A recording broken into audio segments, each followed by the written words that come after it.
ভূতুর আগমন। একটি ছোট শান্ত গ্রাম, নাম তার সাতপুর। গ্রামটি চারদিকে জঙ্গলে ঘেরা। সেখানে এক পুরনো পোড়োবাড়ি ছিল।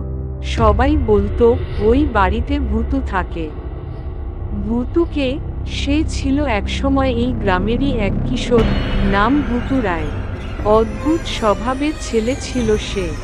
দিনরাত কবিতা লিখত, একা একা কথা বলতো, আর গ্রামের পুরনো কবরস্থানে ঘুরে বেড়াত।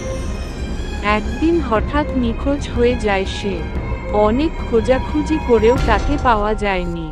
মাসখানেক পর গ্রামের সেই পোড়োবাড়ির পেছনে থেকে একটা পচাগলা লাশ পাওয়া যায়।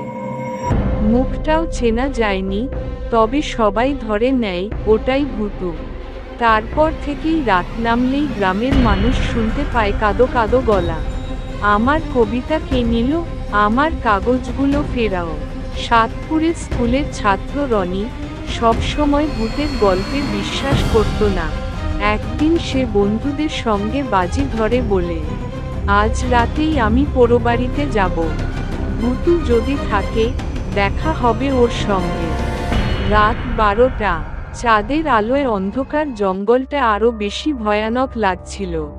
রনি হাতে টর্চ নিয়ে ঢুকল পোড়োবাড়িতে। চারদিকে শূন্যতা, ধুলো, আর এক অদ্ভুত গন্ধ। হঠাৎ খড়খড় খড়খড় একটা জানালা হঠাৎ খুলে গেল।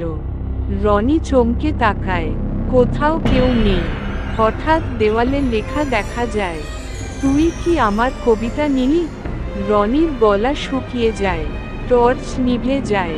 আর তখনই এক ছায়ামূর্তি ধীরে ধীরে রনির সামনে ভেসে ওঠে। পোচাগলা মুখ, এক চোখ গলে পড়ে গেছে, আর হাতে এক ছেঁড়া খাতা।